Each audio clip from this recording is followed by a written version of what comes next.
அன்புள்ள மகர ராசி அன்பர்களே வணக்கம். இந்த வார ராசி பலன். மகர ராசியினருக்கு ராசியில் சூரியன் புதன், 2 பாத சனி, 3ஆம் இடத்தில் சுக்கிரன் ராகு சந்திரன், 5 குரு வக்கிரம், 6ஆம் இடத்தில் செவ்வாய், 9 கேது பகவான் இருக்கிறார். ஜென்மராசியில் புதன், 3 ராகு, 6 செவ்வாய் இருப்பதால் பல்வேறு விதமான பலன்களை பெறக்கூடிய வாய்ப்புகள் வரும் நாட்களில் உங்களுக்கு உண்டு. வரும் செவ்வாய்க்கிழமை முதல் குரு வக்ர நிவர்த்தி அடைய இருப்பதால் தற்போது இருக்கக்கூடிய பொருளாதார நெருக்கடிகள் எல்லாம் படிப்படியாக குறைந்து வளமான பலன்களை பெறுவீர்கள். தொழில் வியாபாரத்தில் உங்களுக்கு இருந்த மறைமுக எதிர்ப்புகள் விலகி நல்ல லாபத்தை ஈட்டக்கூடிய வாய்ப்புகள் இருக்கிறது. தொழில் முன்னேற்றத்திற்காக நீங்கள் எதிர்பார்த்த பல உதவிகள் கிடைக்கலாம். வேலையாட்கள் மூலமாக ஒத்துழைப்பு மிக மிக சிறப்பாக இருக்கும். கணவன் மனைவி இடையே ஒற்றுமை சிறப்பாக இருக்கும். சுபகாரியங்கள் தற்போது கைகூடி மன மகிழ்ச்சி உண்டாகும். உங்களுக்கு இருந்து வந்த அலைச்சல், டென்ஷன் அனைத்தும் குறையும். மாணவ மாணவியர்கள் எதிலும் சுறுசுறுப்பாக செயல்படுவீர்கள். படிப்பில் கவனம் செலுத்தி நல்ல மதிப்பெண்களை பெறுவீர். போட்டித் தேர்வுகளில் வெற்றி பெறுவீர். வெளிநாடு சென்று படிக்க விருப்பம் உள்ளவர்கள் தாராளமாக சென்று படிக்கலாம்.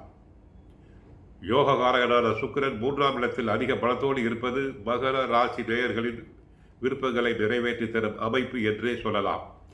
நீங்கள் என்ன நினைக்கிறீர்களோ அதை செய்து முடிப்பதற்கான நேரம் வந்துவிட்டது. மகிழ்ச்சிக்குரிய தருணங்கள் இந்த வாரத்தில் நிகழும். இதுவரை நடைபெறாமல் இருந்த சில காரியங்கள் நடைபெறும். பாக்கிய அதிபதியாக புதன் உங்கள் ராசியில் இருப்பதும் ராசிக்கு 2 நகர்வதும் நல்ல அமைப்புகள். பூர்வீக சொத்து பிரச்சனைகள் அகலும். பாக பிரிப்பினைகள் சுமூகமாக முடியும். பிறர் பாராட்டும் செயலை செய்வீர்கள். வளர்ச்சி பாதையில் செல்ல புதிய வழி பிறக்கும். எடுத்த முயற்சிகள் அனைத்தும் வெற்றி பெறும். உத்தியோகத்தில் நீங்கள் நினைத்த பதவி உயர்வு கிடைக்கலாம். தாயாரின் உடல் நலனில் கவனம் தேவை. செவ்வாயின் வக்கர நிலையால் அவ்வப்போது மனோ தைரியம் கொஞ்சம் குறையும். போட்டிகள் அதிகரிக்கும். குரு உங்கள் ராசியை பலப்படுத்துவதால் எத்தனை தளர்ச்சிகள் வந்தாலும் தங்களுக்கு காரியங்கள் வெற்றிகரமாக நடைபெறும். மகர ராசியினர் மார்ச் 28ஆம் தேதி வரை பொறுமையாக இருங்கள்.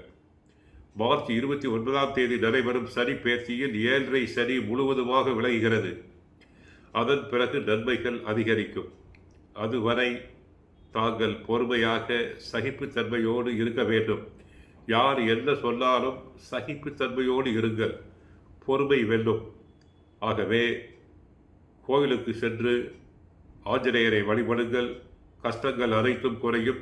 வாழ்க வளமுடன். மங்களம் உண்டாகட்டும்.